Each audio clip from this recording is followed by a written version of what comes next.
el cartel de la toga en Barranquilla. El cartel de la toga. ¿Cuál es el cartel de la toga? El cartel de los fiscales, de los jueces, de la rama judicial.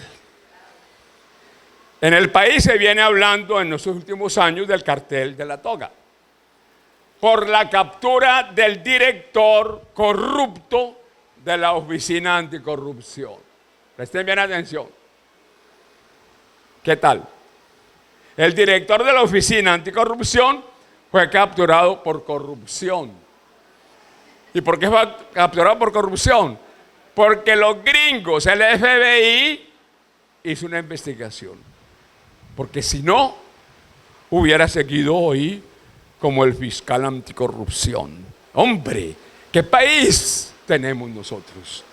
¿Qué país es Colombia? ¿Quién nos dirige? ¿Ve? Entonces, el fiscal anticorrupción, capturado por corrupto, gracias a una investigación del FBI gringo. Si no hubiera sido por las grabaciones de las autoridades gringas, nuestro querido flamante, recomendado por Néstor Humberto Martínez, estaría ahí tranquilo. La corrupción en el sector judicial reventó porque ya era insoportable la situación y sobre todo por su matrimonio con los poderosos. Esto es, los ricos están amigados, enmozados en un descarado adulterio con la clase poderosa, con la clase rica. Y por eso, como decía mi abuela, la ley es para los de ruana, porque es como la salud. El que no tiene plata se muere. Lo mismo en la justicia. Si no tienes plata para comprar jueces y fiscales, te condenan. Mira, y te meten preso. Esa es la realidad de nuestra justicia.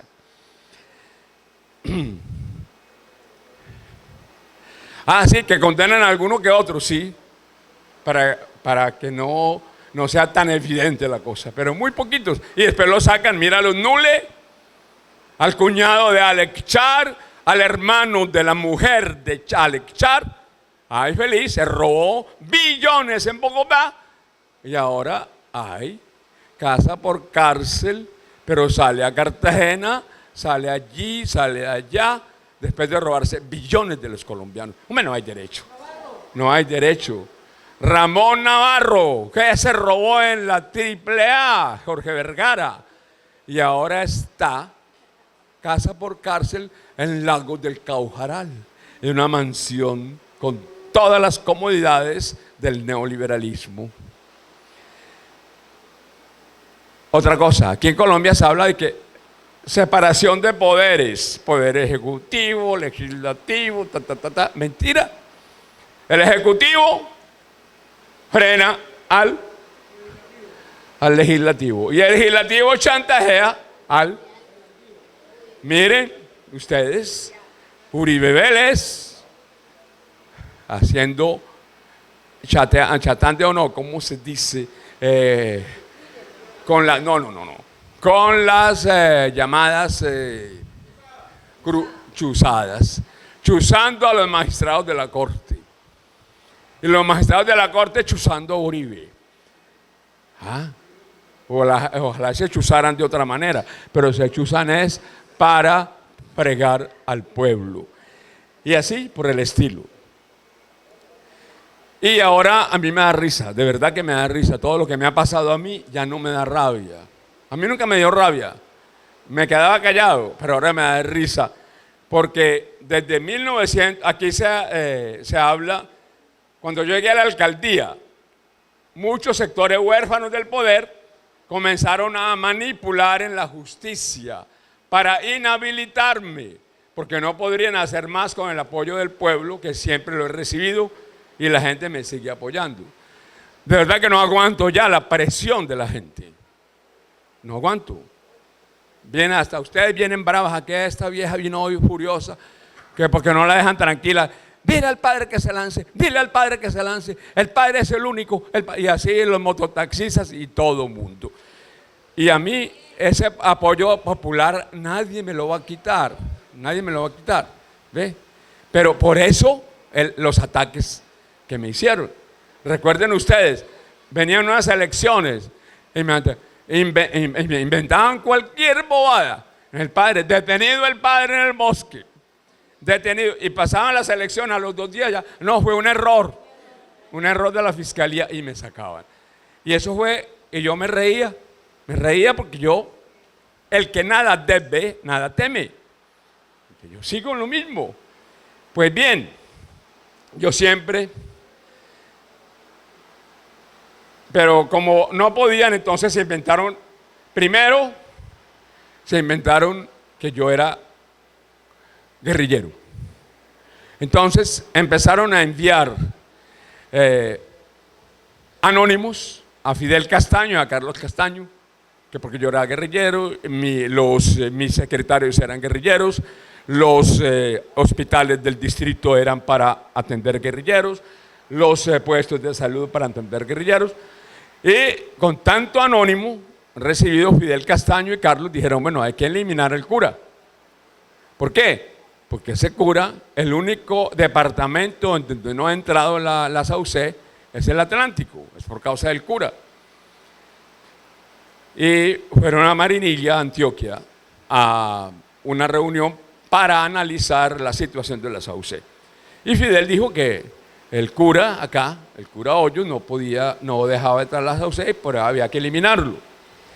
Allá le dijeron, padre Bernal, él es hijo de un patriarca conservador de aquí de Marinilla, hermano del magistrado fulano de tal, hermano de tal. Yo soy el último de 14 hijos, por lo tanto mis hermanos estaban ya todos hechos y derechos. Y entonces me hicieron inteligencia, pero ya estaba listo todo. ¿Y sabe qué pensaban hacer? Un carro bomba, un domingo en el centro comunitario de Don Bosco, al frente de mi casa. ¿Cuántos hubiesen muerto? ¿Ve? ¿Gracias a qué? A las mentiras de la clase politiquera de Barranquilla. Pero yo me fui hasta allá cuando supe todo eso. Menos mal que los amigos de acá eran amigos también de esa gente y me dijeron, padre, vamos a conversar con unos amigos míos. Llegaron acá, me conocieron, se dieron cuenta que yo no estaba es más, que yo siempre fui en contra de la lucha armada, siempre fui en contra, siempre estuve por la paz. Y no, yo digo, si todo el pueblo coge el arma, todo el mundo, yo dije, bueno, ahí sí yo también la cojo. Pero un grupo pequeño enfrentarse a las fuerzas armadas más grandes del mundo, como es las fuerzas norteamericanas, es un suicidio. Por eso nunca apoyé la lucha armada. Admiro a esa gente que tuvo el coraje de meterse en eso, pero nunca la apoyé porque era un suicidio, ¿ve? Entonces, yo hablé con Carlos Castaño, le dije clarito, y no se hizo ese atentado. Pero cuando ya no pudieron matarme físicamente, empezaron a inventarse las comisiones anticorrupción desde el gobierno nacional. Y desde allí comenzaban a dirigir ataques contra mi administración con el fin de inhabilitarme e impedirme que yo fuera nuevamente candidato. Ahí ustedes se dan cuenta. Me acuerdo muy bien, porque yo nunca me lancé. Y ahora la gente está diciendo, es que a usted, si no se lanza, lo lanzamos y lo obligamos. Hoy me dijeron, lo obligamos. Yo le dije, yo estoy viejo, compañeros. Yo ya no puedo. Dejémosle la oportunidad, me decían la gente de Soledad, ¿sí o no? Dejémosle la oportunidad a las nuevas generaciones, a los nuevos políticos. Y la gente que me decía, no, padre, es que esa gente no aprendió nada bueno, aprendió a ser más corruptos que los viejos. Así me dijeron hoy. Bueno, como digo, yo nunca me lancé. Me acuerdo muy bien que cuando me inscribieron por poder para el Senado, yo no quería el Senado. Yo sabía que eso era una ratonera. Allá solo hay ratas que se roban el presupuesto, que se roban todo. Yo no quería, sin embargo, por poder me inscribieron, ¿sí o no, Maris Padilla? Y yo me fui de Barranquilla.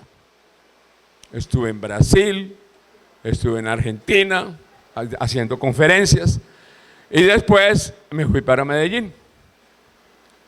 Estando en Medellín, un sobrino mío, Blas Montoya, que trabaja en la Contraloría Nacional, me dijo: tío, lo quieren conocer a usted, están en el Pony Fútbol. Pony Fútbol es un torneo que hacen en Medellín con los pelados de todo Colombia. Y ahí viene gente de todo el país y quieren conocerlo. Vamos a hacer un asado y en su honor. Y yo le dije: pero yo no quiero que digan que soy candidato y nada, está bien, yo voy. Y me voy para el estadio. Y toda la gente allá feliz conmigo.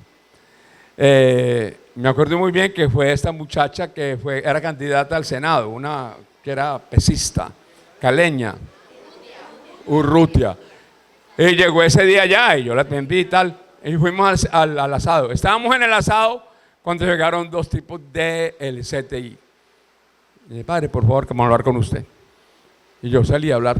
Mire, padre, hay una orden que usted tiene que irse para la fiscalía en Bogotá. Yo dije: bueno, por favor, tranquilos, no hagan bulla porque no sé de qué se trata. Entonces miré el Vesubio, de lo que voy a hablar ahorita, y yo dije: bueno, y entonces no, tranquilo. Entonces le dije a Ricardo Sandoval: ven acá, dile a Alfonso, a mi hermano, que me voy para el Gaula. Me llevan, no sé por qué, pero me voy. Pero no digas nada acá, diles que me sentí mal, que tengo dolor de estómago, que tengo diarrea, lo que sea, que me fui. Compañero, al Gaula. Al otro día, tuve que dormir en el Gaula. El director del Gaula: ay, qué pena, padre, con usted. Yo le voy a hacer una colchoneta aquí en mi escritorio para que duerma. No, tranquilo, no te preocupes. Mi familia estaba ahí, me llevaron colchonetas, me llevaron de todo.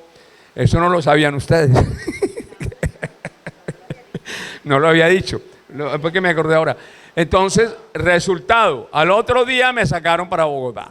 Toda la prensa nacional e internacional,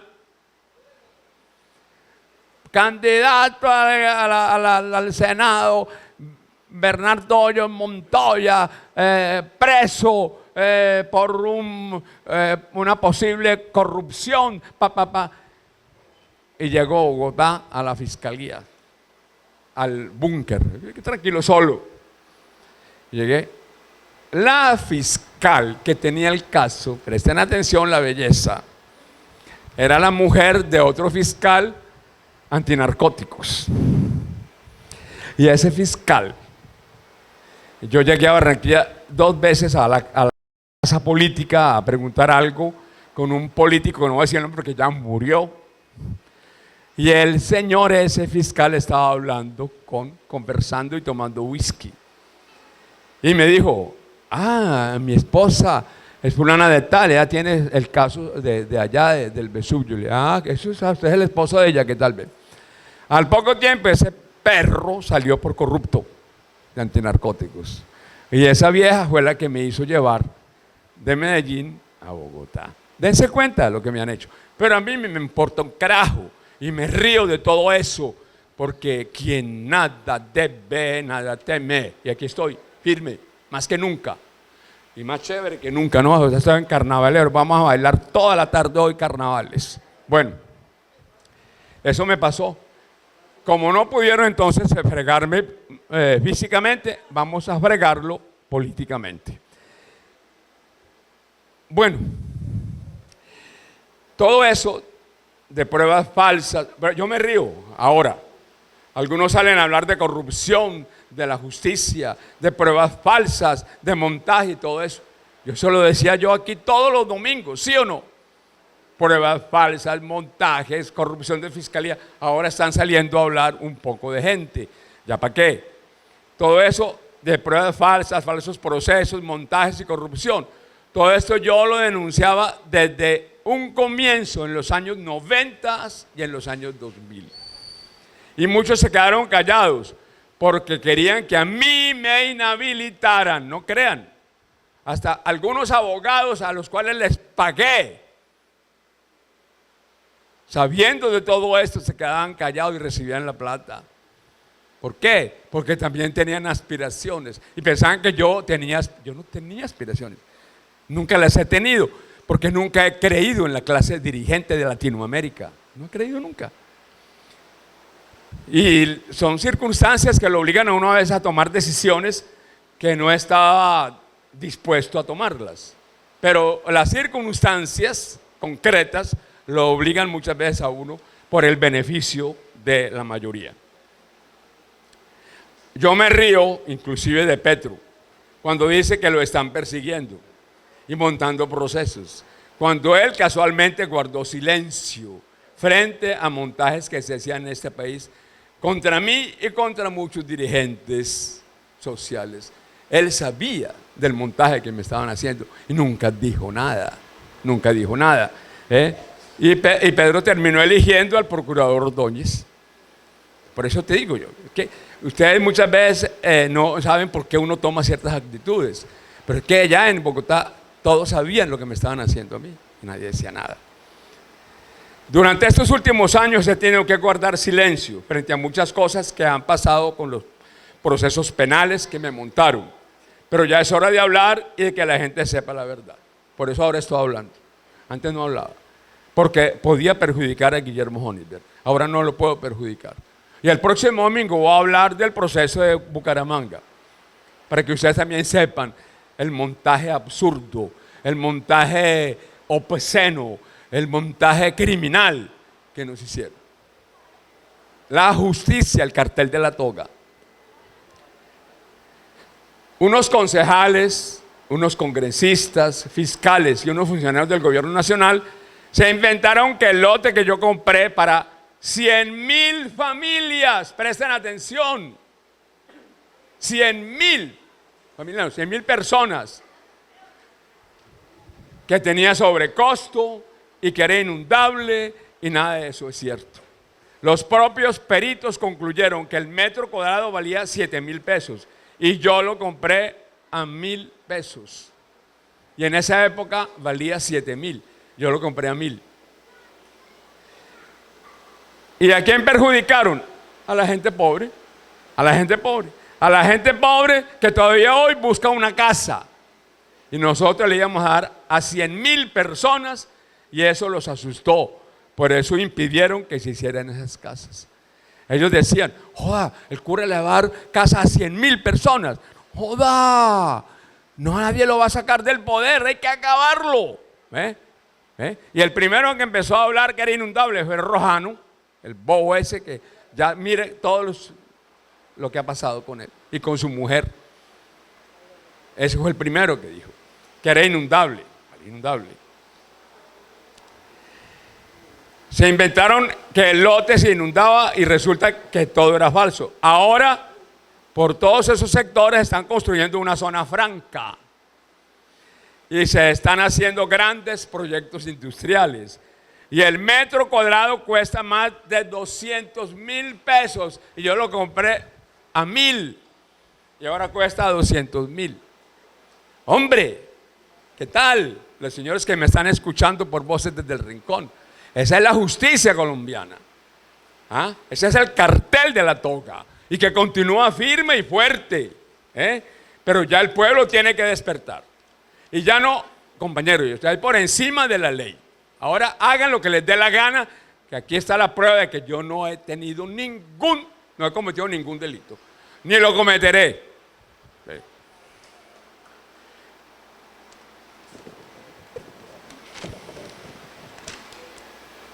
Todo lo que me inventaron sobre el lote era mentira, pero todo era para inhabilitarme y de paso para descaradamente quedarse con el lote.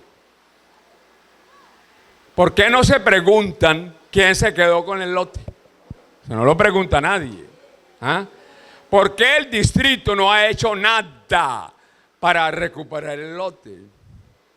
Ese lote linda con los terrenos de Char, de Fuad Char Abdala, aun cuando le duela que yo cite su nombre. Pero Fuad, yo tengo visa para ir a Estados Unidos cuando me dé la gana. Y tengo visa para ir a cualquier país de Europa. Y tú no tienes, Fuad Char. ¿Por qué será? ¿Por qué será? Que lo averigüe Vargas. Bueno, ¿quiénes están vendiendo el lote hoy día y se están volviendo multimillonarios? Eso no lo pregunta nadie, ni ustedes siquiera. ¿Por qué los jueces y fiscales se quedaron calladitos frente al lote? Presten bien atención. Eso es un absurdo. ¿Ah? Todas esas preguntas, ojalá la gente de bien y honesta de esta ciudad y los verdaderos fiscales y jueces honestos se interesaran por averiguar la verdad sobre esto y se encontraran que sobre eso mucha gente se está enriqueciendo sobre un lote que es del distrito de Barranquilla porque yo lo compré. Es del distrito. Se lo están robando. 500 hectáreas. Ajá. Y nadie dice nada. ¿Qué les pasa a los barranquilleros? ¿Qué les pasa? Por eso les pasa lo que les pasa. La ley dice, otra cosa interesante que pasó en ese conferencia. La ley es clara. Dice que quienes son fiscales no pueden ser después jueces dentro de un mismo proceso. Y resulta que en mi proceso del lote del Vesubio hubo una persona que actuó como fiscal y después actuó como juez. Y eso es totalmente ilegal. Y así pasó en mi proceso el señor Colmenares. Colmenares fue juez y fue fiscal. En mi proceso. Eso ya se cae. ¿O no, señor doctor Miguel Rivaldo? En el país hubo un fiscal antinarcóticos que lo sacaron por corrupción, pero ese fiscal venía a esa ciudad a reunirse a una casa política, ya lo dije. Y la mujer de él era la fiscal que tenía mi caso en Bogotá, el caso del Vesubio. Y fue la que me hizo llevar con bombos y platillos. ¡Ah! Pero se me olvidó de decir, quienes hicieron el montaje ese, o mejor, quienes le dijeron a la fiscal y al fiscal Gómez Méndez que me hiciera el escándalo como si me fuera a perjudicar, y me dio risa. Me dio risa porque cuando yo llegué acá, 2 días antes de las elecciones, ustedes los barranquilleros votaron en masa, sin estar aquí, 45,000 votos en Barranquilla para el Senado. Y el resto, hasta en la China, en Pekín, votaron por mí. En Hong Kong votaron por mí, gente que estaba por allá colombiana, para el Senado. Entonces, ¿quién fue quien hizo ese montaje? Los amigos de mi amigo, entre comillas. Ay, Dios mío, se me pasó el Luis Alfredo Ramos, que ahora está preso. Ellos fueron los que hicieron ese cuento para que yo me hicieran un escándalo por corrupto. El cura fue llevado por el CTI a la Fiscalía General de la Nación. Es más, yo ese día llegué a la fiscalía, hablé con la fiscalesa, en media hora regresé. No era solo decir, ¿y cuál fue la razón?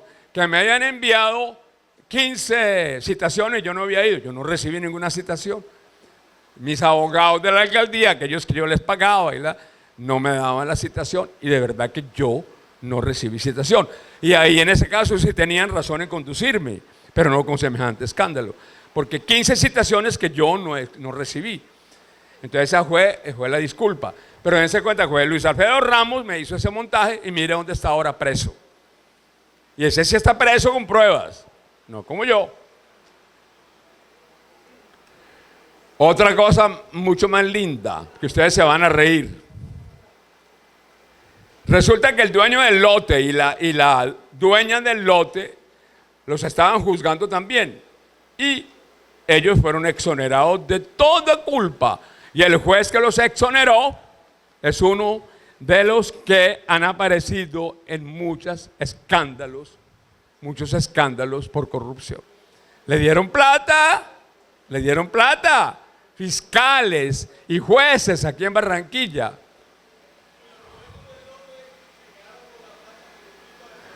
Bueno, ahora me complementas. En el proceso del lote se dijo que no había certificados de disponibilidad presupuestal. Y resulta que después se descubrió que esos certificados, presten atención cómo son, los escondieron en la alcaldía. Menos mal que el jefe de presupuesto los había sacado los originales antes, porque él sabía, esta gente es tan miserable, tan falsa, que puede cambiar. Bueno, escondieron los certificados de reserva presupuestal. Y resulta que los jueces se quedaron calladitos porque tenían la obligación de condenar. Y esto fue denunciado por Carlos Camacho, el director de presupuesto. Y esta denuncia le hizo hace más de 5 años.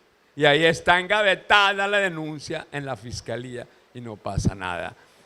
Él denuncia que se robaron los certificados del archivo de la alcaldía.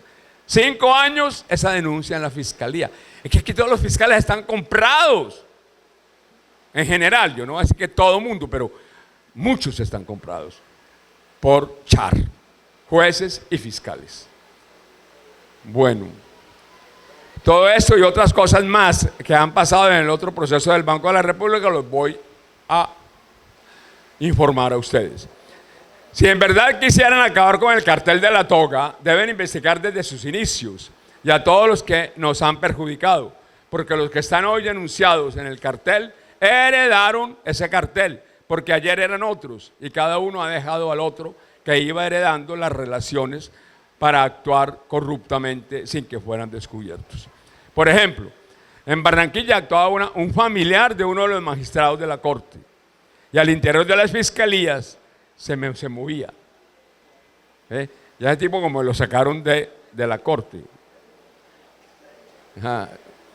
Es malo. Y entonces el tipo hablaba y manipulaba los procesos aquí en Barranquilla, porque el magistrado malo fue quien no quiso revisar el proceso nuestro. Y sí revisó el de Carmen Escric y el del turco, dueño de él, y los exoneró. Y lo nuestro no lo miró, porque sabía que no había nada. Varios magistrados y jueces mencionados en el cartel de la toga y en otros actos de corrupción decidieron frente a mi caso y actuaron no en derecho, sino en función de la corrupción y las presiones que hubo para hacer el favor de sacarme de la vida pública. Por eso te digo, a veces pienso yo, hombre, todo lo que ha pasado perjudicando a Barranquilla. Porque les garantizo a ustedes que si hubiéramos seguido en la línea que iniciamos en el año 92, Barranquilla sería otra. No había los tugurios que tenemos.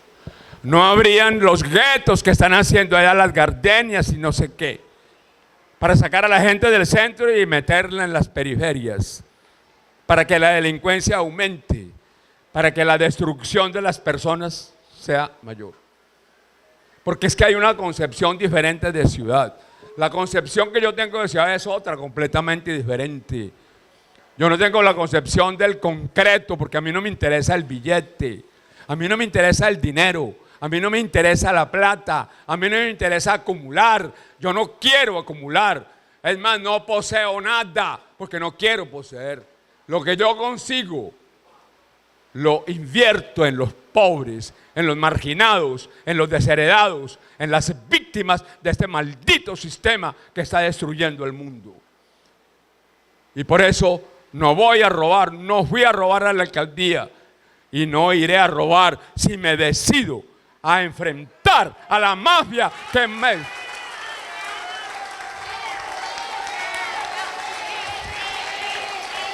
Hay que pensarlo muy bien. Pero si me decido, voy con toda para cambiar toda la concepción que tienen de ciudad. Para dejar de mentirle a la gente.